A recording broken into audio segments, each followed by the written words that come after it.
Who would? Proudly broadcasting from the Richard Philip Cavallaro studio. WRHU. Hempstead. You've discovered A cornerstone of the Lawrence Herbert School of Communication. WRHU. Now, Long Island's largest radio news team brings you the Associated Press award-winning program, Newsline. Coming up on Newsline Wednesday, March 13th, 2024. California police shot and killed a teenager with autism. November is set to be a rematch between Biden and Trump. Some charges against former President Trump have been dropped. And the House of Representatives passes a ban on TikTok. In business tonight, a family crisis at Dollar Tree and a brand new fried chicken experience in the city that never sleeps. I'm Isaac Brendel. We'll have all that and more later in the broadcast. In entertainment tonight, Europe makes history by passing the world's first law regulating AI. Former Nickelodeon star Drake Bell opens up about alleged sexual assault in Dan Schneider docuseries, and Olivia Munn bravely opens up about her battle with breast cancer. I'm Daka Sumaru, and I'll have all of this and more later in the broadcast. In sports, Hofstra women's basketball survives the opening round, and the men's CAA tournament is decided. I'm Connor Keogh, your sports reporter, and there will be more later in the broadcast. Good evening, everyone. I'm Peter Nicolino. And I'm Fatma Moen. We begin tonight's broadcast in California. Ryan Gaynor, a 15-year-old black minor, was shot and killed by a sheriff's deputy on Saturday. The teen was a cross-country runner who had dreams of becoming an engineer, but after the boy was emotionally distressed for refusing to do chores, his sister made a 911 call. Deputies reported to his home and found Gaynor with a gardening tool charging toward them, with one officer striking Garner 3 times. The boy's parents later revealed through their attorney that Gaynor was autistic. He later died of his wounds at the hospital. In an interview with NBC, DeWitt Lacey, the family's attorney shared his thoughts on the released body cam footage. Because the sheriff's department had been helpful before and had come out and either de-escalated Ryan or helped to kind of soothe the situation. And that's definitely not what happened here. Controversy surrounding portions of body camera footage being released has many taking to social media to voice their condolences and outreach for misrepresenting the incident. Following the recent primaries, President Joe Biden and former President Donald Trump decisively won their party's presidential nominations yesterday, resuming a general election rematch that many voters do not want. Trump and Biden won easily in most states and were able to receive their second straight party nominations since 2020. However, the number of delegates awarded in yesterday's primaries proved each man with the necessary number to secure their respective party candidacies at the July national conventions. Staying with the presidential election, charges against former President Donald Trump and his colleagues were dismissed today by Fulton County Superior Court Judge Scott McAfee. Overseeing the Georgia 2020 election interference case, McAfee felt prosecutors failed to provide enough details about the alleged crime. The overruling of 6 counts in the indictment now leaves the top ticket for the Republican Party still facing 10 felony charges. I object to you getting records. You've been intrusive into people's personal lives. You're confused. You think I'm on trial. These people are on trial for trying to steal an election in 2020. I'm not on trial, no matter how hard you try to put me on trial. The Atlanta judge will also rule later this week whether to keep Fani T. Willis, the district attorney representing Fulton County, Georgia. A bill that would force the popular video app TikTok to be banned countrywide was passed by the House of Representatives earlier today. Lawmakers took action due to worries that the company's existing ownership structure poses a threat to national security.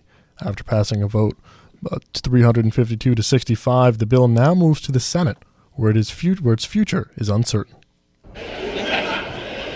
On this vote, the yeas are 352, the nays are 65. 1 present, 2/3 being in the affirmative. The rules are suspended. The bill is passed. And without the objection, the motion to reconsider is laid on the table. With more than 150 million users in the United States, TikTok is a fully owned subsidiary of ByteDance Ltd., a Chinese technology company.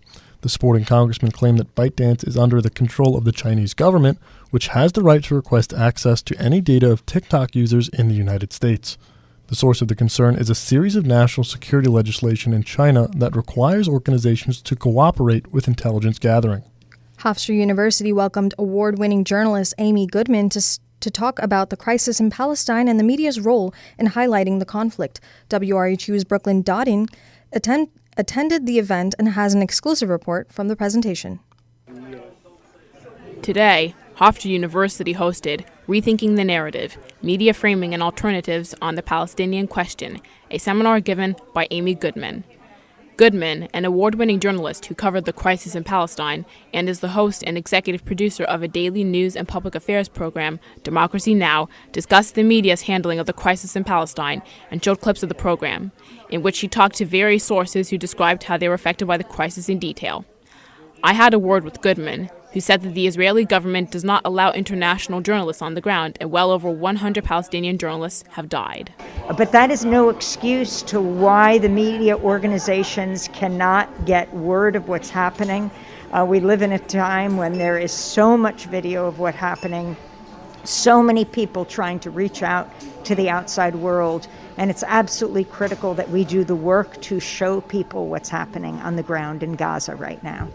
Noah Fields, a TV production major at Hofstra, expressed his appreciation on how Amy shed light on the media's handling of the crisis. Yeah, she brought up great reflections on how the media, mainstream media, isn't really doing this justice. They're ignoring the lives that are broken and hurt and just telling us each day about the deaths like it's a weather report, not really going into detail on who we've actually lost. Vice Dean of the Lawrence Herbert School of Communication, Mario A. Murillo, who invited Goodman to do this talk, also had positive things to say about her work. I think her reporting style, the emphasis on getting voices that are not traditionally heard in the mainstream or in the bigger media outlets, I think is welcome. And I thought in that regard she did a really good job of discussing it and explaining her vision as to how to report on this very tragic situation that's taking place. Murillo added his thoughts about the impact of Goodman's work. Clearly, the voices that Amy talked about and presented as examples of her 6 months or 5.5 months of coverage of this conflict clearly are voices that you don't hear too often. All the people that I have talked to today have brought one crucial thing to light. It is of the utmost importance that journalists give a voice to those who have been unable to speak up. With your Newsline report, I am Brooklyn Dottin, WRHU. Thank you again to Brooklyn Dottin for that report on Amy Goodman's visit to Hofstra.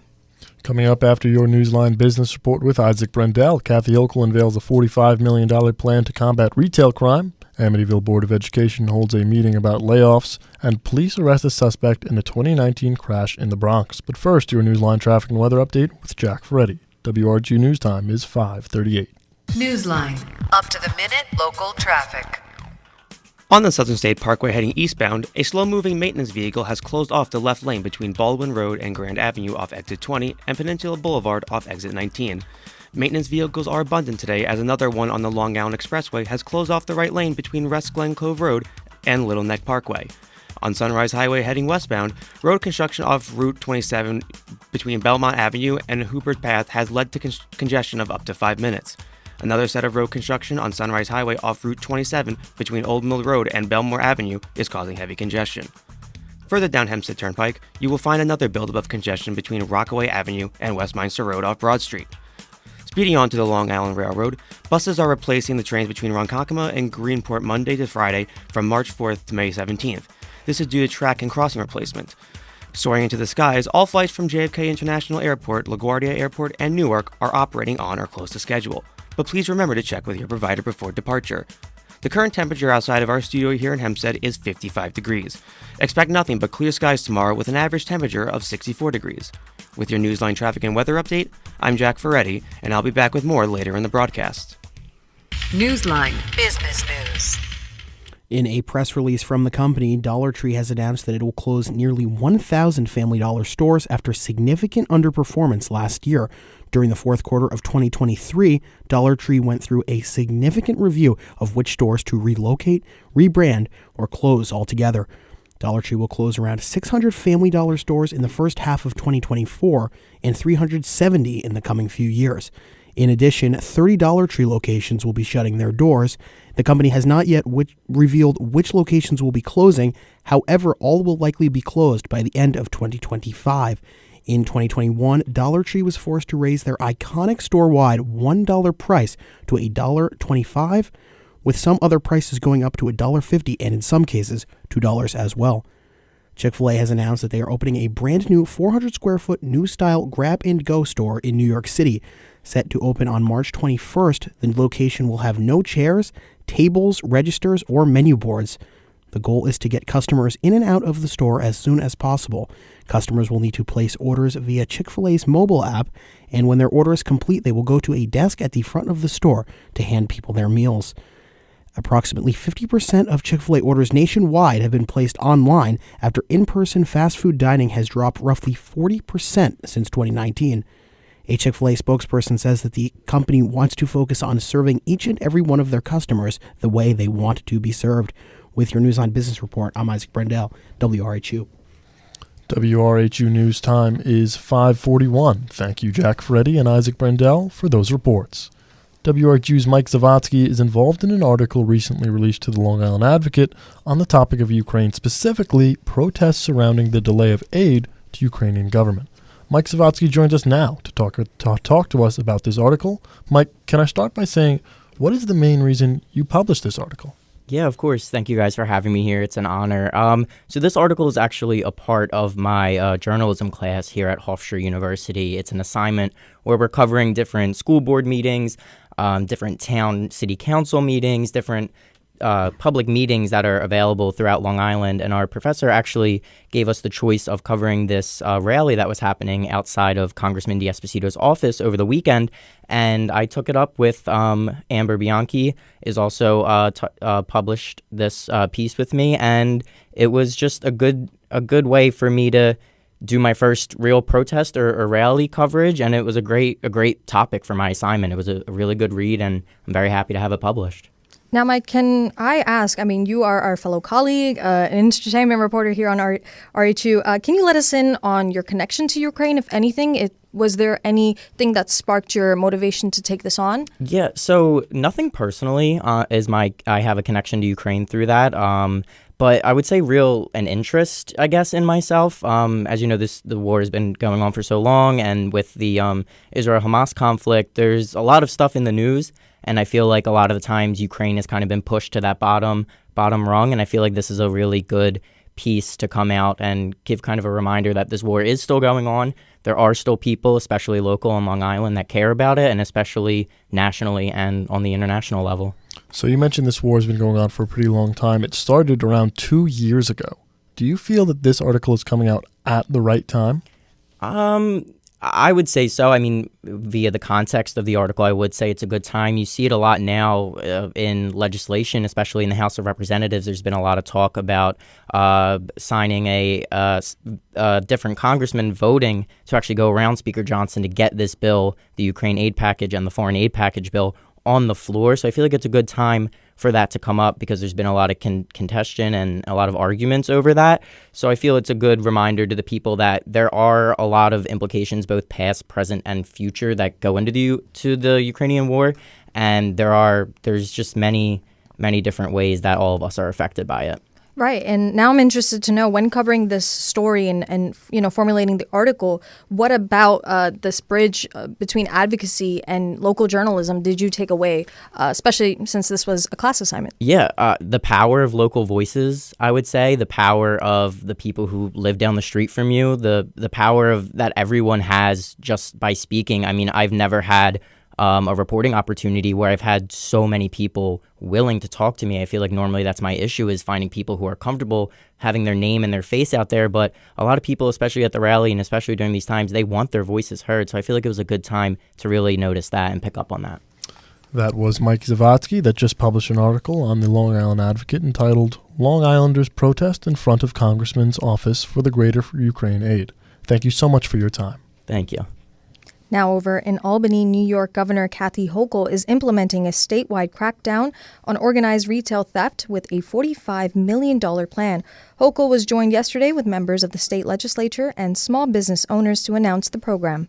I'm proposing for the first time that we launch a joint operation between state, federal, and local law enforcement, and going after these increasingly sophisticated multi-state retail rings. The plan also introduces legislation to establish criminal penalties for selling stolen goods online. Republican state legislators in New York are calling on the state legislature to make changes to bail reform laws. Legislators have called for these changes after the 4 suspects in the Humans Remain case out of Babylon have been released from prison, as their charges are considered not violent. The legislators from both the Senate and the Assembly are working to push out a law that would make the charge of dismembering a body into a charge eligible for bail. New York lawmakers are launching a task force to combat the growing number of drivers with fake license plates. According to New York City Mayor Eric Adams, drivers are buying fake license plates online to avoid paying tolls and tickets. New York Governor Kathy Hochul announced the launch of the task force yesterday, comprised of agencies including New York State Police and MTA Police. Hochul also proposed legislation that includes additional penalties for distributing illegal license plates. Members of the Metropolitan Transportation Authority have returned to court to try to find a resolution for New York State's lawsuit against congestion pricing. A mandatory settlement conference in Newark will look to resolve the dispute between New Jersey and the MTA. Congestion pricing would charge drivers below 60th Street up to $15 and is set to go into effect in mid-June. Negotiations are going, quote, getting close, but not quite there yet. The Amityville Board of Education is set to hold a district meeting today at Park Avenue Elementary School. This is the very first meeting to be held after the district's approval of 47 employee layoffs, including 25 teachers and other staff members. According to the district, the reduction in staff members resulted in school funding cuts towards security and health insurance expenses. The discussion is expected to continue tonight, and the meeting is set to begin at 7:30 p.m. A Long Island roller derby team is the first to challenge the Nassau County executive order that prohibits transgender athletes from competing in women's sports across the island. Vice President of the Long Island Roller Rebels, Curly Fry, is the lead plaintiff in the case. Fry states, quote, "It's sending a message. Yeah, you're not safe here. You don't belong here." The team was established in 2005 and has historically welcomed all people wishing to compete and will now be unable to use their practice space due to the executive order. Police have arrested a suspect involved in a fatal 2019 car crash. According to police officials, the 2019 multi-vehicle crash left 2 people dead and many people injured. The suspected perpetrator fled the scene unharmed. Following a 5-year search, police identified suspect Anielo Velez Rodriguez yesterday under charges of manslaughter and criminally negligent homicide. Coming up, your Newsline Entertainment Report with Dorcas Umaru. But first, the Newsline Traffic and Weather Update with Jack Ferretti. WRHU News Time is 5:47. Newsline. Up to the minute local traffic.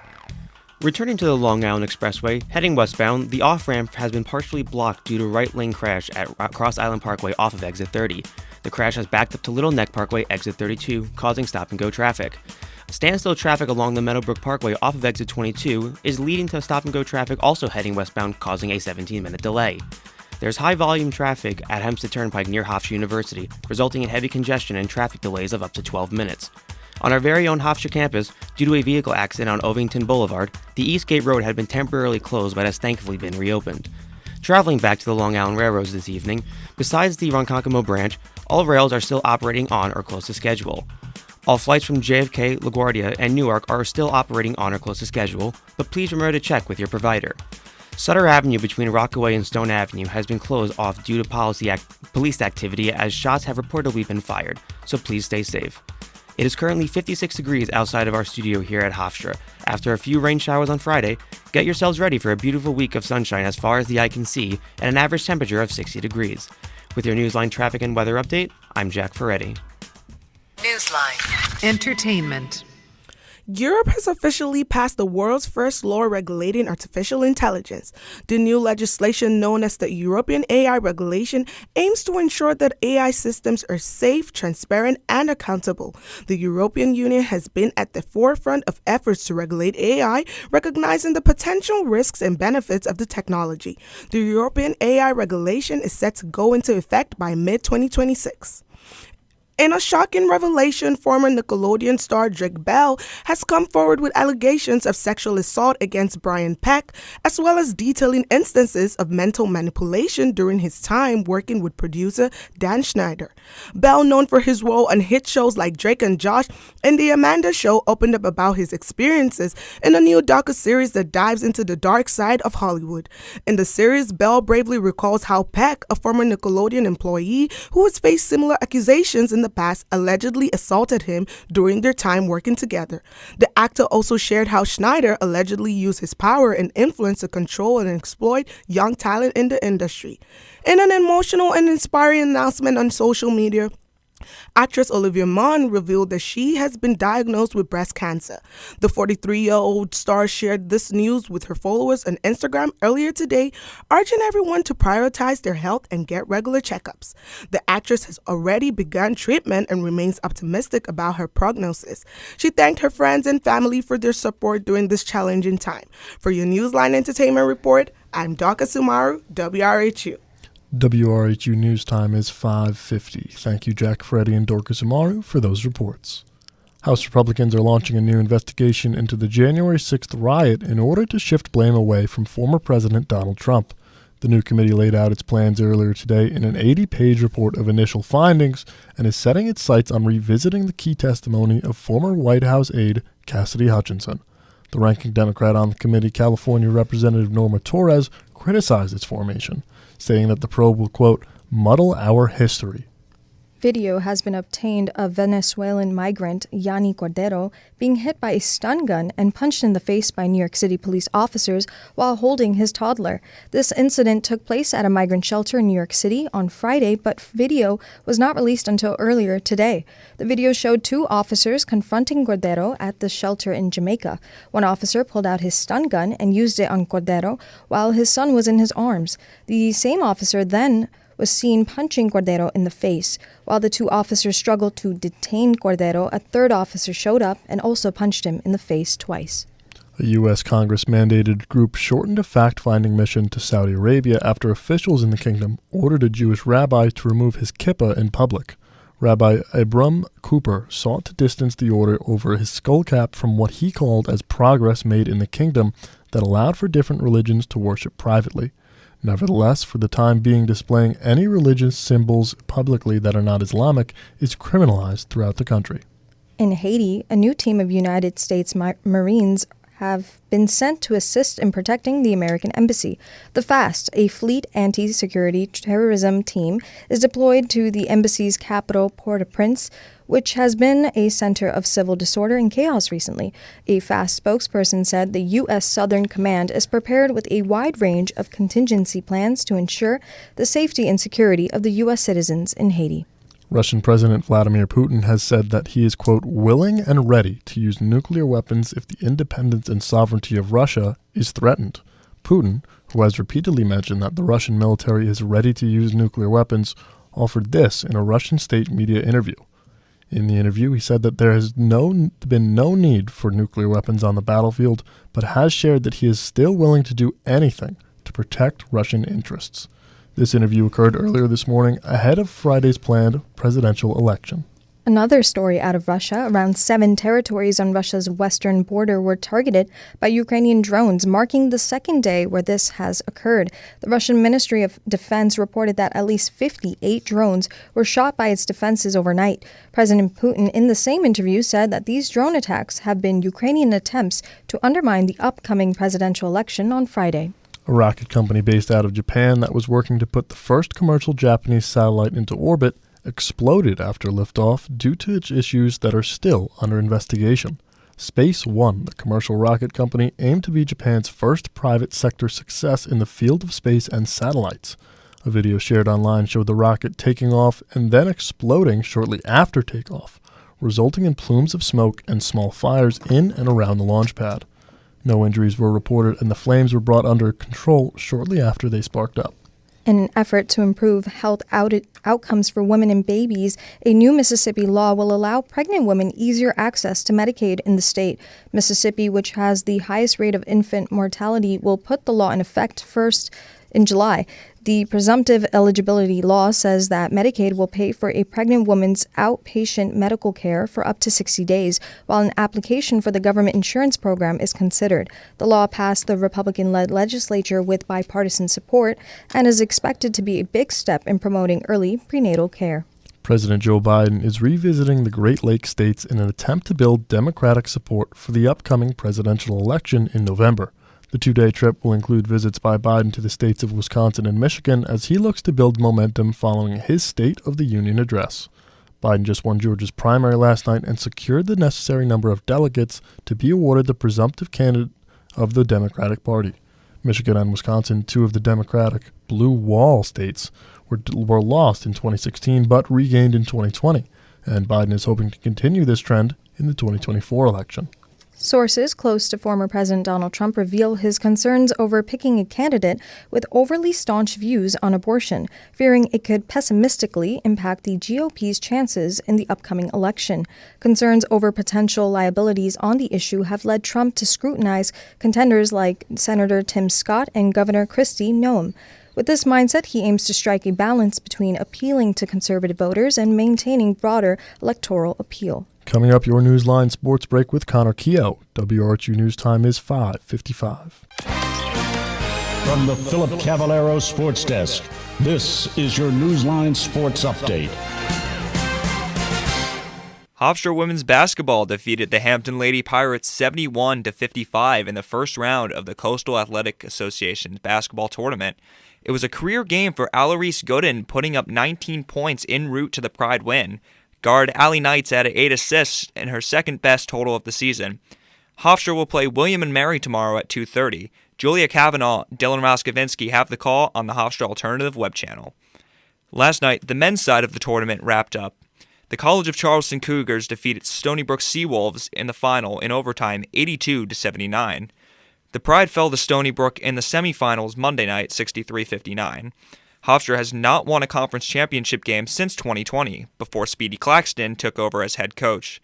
The men's basketball team is facing a 23-year NCAA tournament drought. Staying on the hardwood, the Nets traveled to Florida to play the Orlando Magic. Brooklyn's Cam Thomas leads the team in scoring with 21 points per game, but he did not check in to the game the Nets lost on February 27th. Tip-off is at 7. Baseball fans, rejoice. We are just 2 weeks away from the Mets and Yankees season openers on March 28th. The Amazings will host the Brewers and the Bronx Bombers visit the Astros.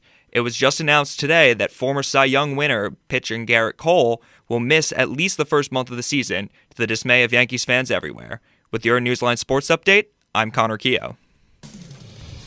That will do it for tonight's edition of Newsline. Many thanks to the entire WRHU News team. Engineering our show this evening is the wonderful Jason Spiller. And a special happy birthday to our tech director, Dejan Gajard. Thank you for tuning into Newsline, only here on your 4-time Marconi Award-winning radio station, 88.7 FM, Radio Hofstra University. Access real-time local Long Island, New York, and global news, along with content from WRHU Talent Monday through Thursday, 5:30 to 6. And tune back in from 7 to 9 Monday through Friday morning for our talk show, where we discuss Long Island life, national news, and international issues from the minds and mouths of Hofstra students on the Morning Wake Up Call. Lastly, check us out on social media at WRHU News for behind-the-scenes content. For Newsline, I'm Peter Nicolino. And I'm Fatma Moen. Thank you for listening. And have a good night.